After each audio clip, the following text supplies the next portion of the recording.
네, 시장 잠깐 좀 볼까요? 네, 코스피는 29포인트, 코스닥은 8포인트, 코스피 외국인 순매수 2,170억, 코스닥은 30억대 순매수 이렇게 전환이 됐습니다. 뭐 코스피 외국인이 자금 많이 사는 기업은 아시겠지만 SK하이닉스와 삼성전자입니다. 두 종목 합치면 1,000억이 넘는 수준으로 지금 순매수가 되고 있고요. 삼성전기, 포스코, KB금융, 롯데케미칼, 모태신라 줄줄이 다 들어 있습니다.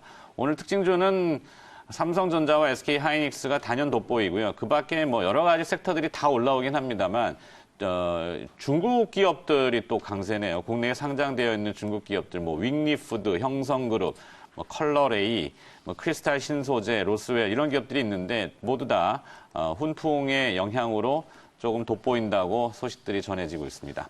자, 화면이 나갔습니다. 지금 타이틀 화면이 나갔는데요. 자, 결국에는 트럼프 대통령이 시장을 좌지우지 하는데 오늘은 일단 위쪽으로 들어 올렸습니다, 손을. 이와 관련해서 트럼프의 의중은 정확히 무엇이고 우리 시장 영향력이 무엇인지 이슈 진단을 좀 다뤄보겠고요. 도움 말씀 주시기 위해서 서울여자대학교 경제학과 송원근 교수와 함께하겠습니다. 어서 오십시오. 네, 안녕하십니까. 네. 자, 드디어 미중 1당의 무역 합의를 오늘 아침에 트럼프 대통령이 일단 서명을 했다고 합니다. 네네. 중국 시진핑 주석도 서명하고 둘이 만나 또 다시 서명하고 뭐 이런 절차들이 있을 텐데요. 자, 트럼프 대통령이 이런 약간 쫓기는 듯한 느낌은 좀 지금 받고 있는데 내년 대선을 위한 포석일까요? 네, 아무래도 그렇다고 봐야 될 것 같습니다. 지금 뭐 원래 15일에 그 중국산 그 1,560억 달러 수입품에 대해서 추가 관세를 15% 인상하기로 되어 있는데 그걸 보류하느냐 안 하느냐가 지금 상당히 그 쟁점이었습니다만은 그거를 보류하고 기존의 관세도 한 50% 감축을 한다. 그러면서 중국이 이제 미국산 농산물을 한 500억 달러 네, 오늘 아침 로이터에서 나왔거든요. 그 정도를 산다고 얘기를 했었습니다. 상당히 부담스러워했었습니다. 중국 입장에서는 그 부분을 부담스러워했었습니다만은 그 부분도 합의가 된 것 같고요. 그다음에 지적재산권이라든가 지적재산권 보호 약속을 했고, 그다음에 중국의 금융시장에 이제 미국이 진출할 수 있는 뭐 그런 조항들이 아마 포함이 된 것 같습니다. 그리고 뭐 스냅백 조항도 포함이 되어 있다고 하고 있기 때문에 그래서 관세가 예전처럼 이렇게 확 오르는 일은 앞으로는 없지 않을까 이렇게 볼 수가 있는데요. 아무래도 이렇게 된 원인은 그 대선을 앞두고 있는 상황에서 미국 경제가 좋다고 하지만은 사실은 그 트럼프 대통령의 지지 기반인 팜벨트나 이런 쪽에서는 상당히 좀 지지율이 떨어지는 상황이었습니다. 상황이 좋지 않았고 중국이 이제 미국산 농산물에 대해서 관세를 부과하고 있고 관세를 부과하지 않더라도 지금 뭐 브라질이나 아르헨티나 이런 남미 국가들과도 중국 시장에서의 미국 농산물이 상당히 수입이 경쟁이 격화되고 있는 상황이기 때문에 트럼프 대통령 입장에서는 표를 의식한다 그랬을 때는 아무래도 팜벨트의 농민표를 의식하지 않을 수 없었고 그래서 중국과의 무역 협정을 합의를 할 수밖에 없지 않았나. 1단계 합의긴 합니다만은. 그리고 사실은 지금 뭐 러스트벨트도 그 트럼프 대통령의 지지 기반이 팜벨트가 있고 러스트벨트가 있는데 러스트벨트도 미국 경제는 좋지만 러스트벨트는 아무래도 제조업 중심이기 때문에 중국과의 이렇게 무역 분쟁이 좋은 영향을 미치기는 어렵습니다. 그래서 그런 부분도 고려가 되지 않았을까 이렇게 보고 있습니다. 그래서 1단계 합의에는 도달을 했고 그래서 앞으로도 조금 그 미중 무역 분쟁은 조금 완화될 것 같긴 합니다만은 그렇지만 이제 트럼프 대통령의 기본적인 성향 그리고 주위의 참모들의 그 보호무역 성향 이런 것들을 감안했을 때는 또 어떤 변수가 나타날지는 아직까지는 조금 확신하기는 어려운 상황입니다. 그렇죠. 일단은 덮기는 했는데 그 이불 속에 무엇이 있는지는 또 봐야 될 것 같고 사실 그 미국 같은 경우는 이 팜벨트 말씀하셨는데 농부들이 대규모잖아요. 우리나라처럼 이렇게 소규모 농작이 아니라 대규모고 거의 뭐 재벌과 기업 형태이기 때문에 그 표심이 굉장히 또 막강하죠. 예, 표심도 그렇고 사실은 그 농민들의 그 수익성이라든가 농업의 수익성은 계속해서 좀 떨어져 가고 있는 상황이기 때문에 그런 부분이 불만이 상당히 많았고 그래서 사실은 트럼프 같은 좀 포퓰리스트적인 대통령을 선출했다고도 볼 수 있겠습니다. 그렇죠. 자, 일단은 뭐 110m 허들에서 허들은 하나 넘었는데 아직 허들은 좀 많이 남아 있는 것 같고요. 네, 그렇습니다. 내년 미국 대선까지 넘어야 할 사안들이 굉장히 많습니다. 뭐 미국 하원에서 트럼프 대통령에 대한 탄핵 소추안을 또 공개를 했고요. 이 내용이 또 궁금하긴 합니다. 그 내용 한번 얘기해 주시겠습니까? 예, 탄핵 소추안은 두 가지 사유가 탄핵 사유로 적시가 됐습니다. 첫 번째가 권력 남용, 그래서 이제 abuse of power 이렇게 얘기를 했고요. 네. 그다음에 두 번째가 의회 방해입니다. 근데 재미있는 게 권력남용은 잘 아시겠지만은 우크라이나에다가 조 바이든 부통령이 그 부통령 아들이 또 거기서 이제 사업을 하고 있는데 관련해서 우크라이나에서 조 바이든 부통령 그 전 부통령을 조사를 해달라 이런 요청을 트럼프 대통령이 했었죠. 네. 그러니까 이거는 2020년 대선에서 잠재적 그 경쟁자인 조 바이든 부통령에 대해서 미국 대선에 우크라이나가 개입해달라 이런 요청을 한 거죠. 그래서 자신의 이익을 위해서 국가의 이익을 배신했다. 이래서 권력남용이라고 얘기를 했는데 재미있는 측면은 여기서 이제 뇌물죄, 소위 말해서 대가를 전제로 한 거래가 뇌물죄라고 볼 수 있는데 그 부분은 네. 빠져 있다는 거고요. 두 번째는 이제 의회 방해입니다. 의회 방해는 트럼프 대통령이 탄핵 청문회를 하면서 네. 증인 출석이나 자료 제출을 계속해서 거부를 했습니다. 본인은 절대 안 했고요. 그다음에 행정부나 백악관 공무원들에게도 소환 거부를 지시하고 이러면서 민주당의 얘기는 헌법이 부여한 의회의 권한을 중대한 권한을 의도적으로 방해했다. 그래서 이렇게 의회 방해 이렇게 두 가지 사유를 적시를 했습니다. 네, 탄핵 사유로 두 가지를. 네. 그렇게 강도가 세 보이지는 않는데. 예, 그렇습니다. 네. 예. 그 빠진 부분이 그 평소에 그 예상했던 부분에서 빠진 부분이 이제 첫 번째 좀 전에 말씀드렸던 뇌물죄가 뇌물죄. 있고요. 두 번째는 뮬러 특검이 있지 않았습니까? 그렇죠. 러시아 스캔들 관련해서 네. 뮤러 특검에 대선 당시에 네.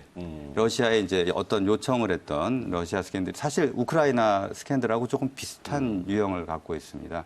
그 외국 그 정상들에게 요청을 해서 선거에 개입하는 이런 형태인데 그 뮬러 특검에 대한 사법방해, obstruction of justice는 포함이 되질 않았습니다. 네. 예, 그래 두 가지가 포함이 되지 않았다. 그래서 조금 약하다는 말씀은 정확한 것 그러네요. 같습니다. 언뜻 듣기에도 제가 상식적으로 봐도 저거 가지고 탄핵이 될까? 이렇게 싶긴 한데 네. 어찌됐건 지금 계속 상정을 하고 있고 이 네. 탄핵이라는 게 뭐 절차들이 굉장히 복잡하잖아요. 네, 그렇습니다. 저희도 이제 뭐 안 좋은 기억이긴 합니다만 그런 경험들을 했었고 네, 네. 자, 추후에 탄핵 절차가 어떻게 진행되는지 하원 및 상원 통과 기준 그리고 가능성까지 함께 점쳐보신다면. 예, 지금 하원에서 이제 법사위에 이번 주에 아마 의결을 할 것 같고요. 법사위에서 이제 전체 회의로 넘어갑니다. 그럼 전체 회의에서 표결을 하는데 탄핵 통과 하원에서의 기준은 과반수를 넘으면 됩니다. 근데 네. 지금 하원은 민주당이 과반 이상을 점유하고 있기 때문에 아무래도 민주당이 하원에서 전체적으로 하원에서는 아마 표결로 탄핵 여부를 결정하게 되겠고요.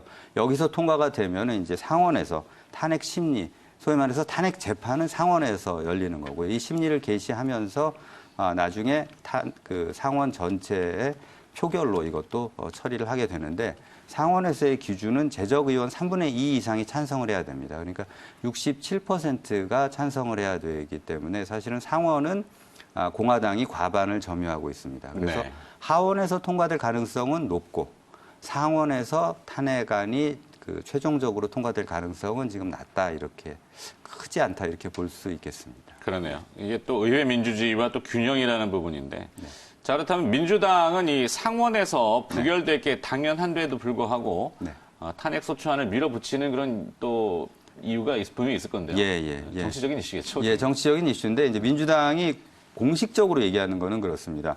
트럼프 대통령은 헌법과 실정법을 어겼다. 그렇기 때문에 탄핵이 돼야 한다 하는 논리고요. 네. 그리고 이제 미국의 주류 언론들이 트럼프 대통령의 탄핵을 상당히 지지합니다. 공개적으로 사설에서 지지한 언론들도 있습니다. 탄핵을 지지하는 거죠. 예, 그렇습니다. 이게 약간 반대되는 언론들. 예, 그렇습니다. 미국의 소위 말해서 주류 언론이라고 볼 수가 있고요. 네. 보수적인 언론, 뭐 팍스라든가 아니면 월스트리트저널 네. 같은 경우는 이제 반대하는 입장인데 그런 압력이 조금 있지 않을까 이렇게 볼 수가 있습니다. 그래서 미국의 주류 언론들은 트럼프 탄핵을 지지하고 있고 그다음에 예를 들면 뉴욕 타임즈 같은 경우는 이번 탄핵 소추안에 대해서 상당히 비판적인 게 겨우 이 정도만 포함을 했느냐 하는 부분이고요. 그래서 여론의 압력이 있어서 탄핵 절차를 좀 빠르게 진행하고 있지 않느냐 이런 측면도 보여지고 네. 궁극적인 의도는 민주당의 의도는 트럼프 대통령은 지금까지 민주당 입장에서 보면은 2번이나 이런 행동을 한 겁니다. 러시아 관련 스캔들이죠. 그때도 이제 코언이 증언했듯이 러시아에 요청을 했는데 제대로 선이 닿질 않고 뭐 이런 측면이 있어서 사실은 내용이 별로 없었던 건 사실입니다. 그리고 네. 우크라이나 같은 경우도 우크라이나 대통령에게 요청을 한 거죠. 바이든 부통령에 대해서 조사를 해달라. 그러니까 민주당의 의도는 탄핵은 시키지 못하더라도 이 부분을 탄핵 절차를 통해서 충분히 알림으로 인해서 트럼프의 이런 행동, 우크라이나 스캔들과 같은 트럼프의 행동을 2020년 대선에서 막아야 되지 않겠느냐 하는 이런 효과를 노리지 않았나 이렇게 보고 있습니다. 유권자들의 표심을 좀 움직여보겠다라는 그런 복선이 좀 깔려 있군요. 네, 그렇게 볼 수 네. 있겠습니다. 자, 근데 트럼프 대통령 같은 경우는 익히 뭐 잘 아시는 바, 네. 이 트윗 정치라 그러죠. 네, 뭐 네. SNS를 통해 가지고 많이 얘기들을 쏟아내는데 어제도 이제 뉴욕 증시 개장 후에 바로 또 이제 빅딜이 임박했다 네. 이래갖고 시장을 들어올리고 예, 예. 뭐 그런 효과들이 분명히 있는데 이번에 이제 트럼프 탄핵과 관련된 여러 가지 문서들은 조악스럽다. 네네. 네, 굉장히 그 비아냥거리면서 조롱하고 나섰습니다. 이번 탄핵 소추안이 트럼프 대통령이 내는 대선 행보에 이런 영향을 줄 수 있는 트윗 정치라고 해야 되나요? 이건 또 어떻게 됩니까? 글쎄요, 지금 트윗 정치가 있는데 예를 들면은 트럼프 대통령이 우크라이나에 대가성 거래를 제안했다는 문서나 직접 증인을 찾지 못했습니다. 그렇죠. 상식적으로 보면은 뭐 그쪽에다 자료 요청하면 자료 줄 일은 없는 것 같은데. 그런데 아무튼 그 청문회 때 나왔던 얘기는 네. 간접적인 증언은 많았습니다. 트럼프 대통령이 이런 얘기를 했었더라. 그런데 직접적인 증인을 찾지 못했고 문서도 찾지 못했다.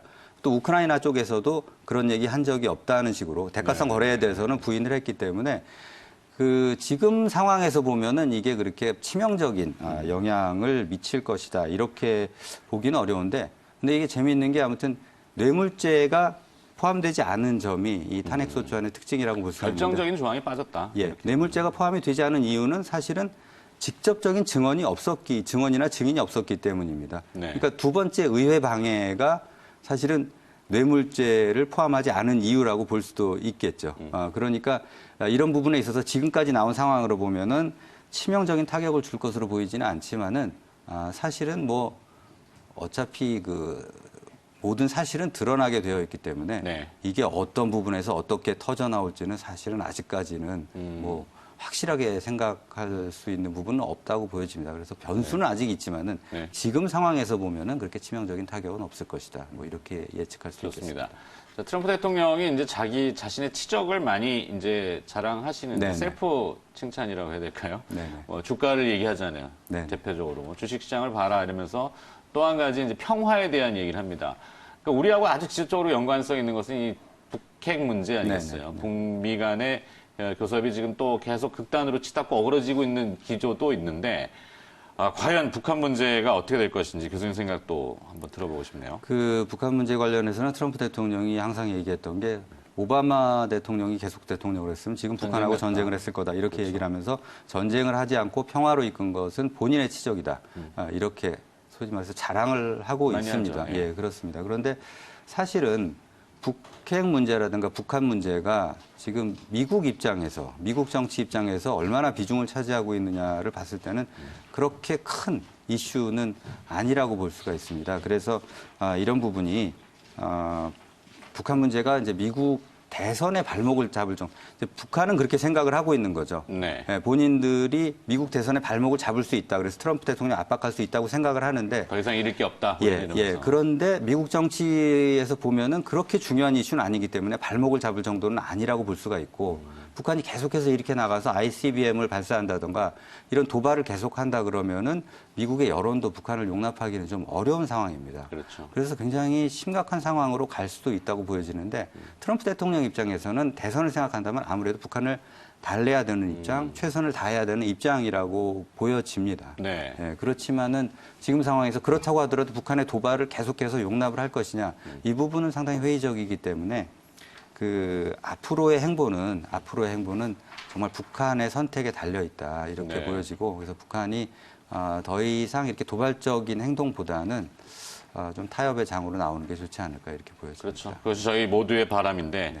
자, 교수님 개인적인 의견으로는 트럼프 대통령이 내년 대선에 재선을 할까요? 어떻게 보십니까? 예, 지금 아직 1년 가까이 남아있기 때문에 그렇죠. 사실 예측이 좀 어렵죠. 뭐 예측하기는 어려운데요. 지금 현재 상황으로만 보면은 재선 가능성이 높다 이렇게 봅니다. 두 가지 이유를 들 수가 있는데요. 첫 네. 번째는 미국의 경제가 워낙 좋습니다. 경기 확장세가 지금 역사상 최대의 경기 확장세를, 최장기간의 경기 확장세를 고용지표도 좋고. 고용지표도 아주 좋고요. 그다음에 소비도 좋습니다. 물론 다른 부분에서 좀 무역 분쟁이라 이런 부분이 사실은 좀 영향을 줄 수도 있겠지만은 경제가 좋다는 부분. 그다음에 두 번째는 민주당에서 지금 치고 나오는 후보가 없습니다. 네. 그러니까 조 바이든은 보면 상수고요.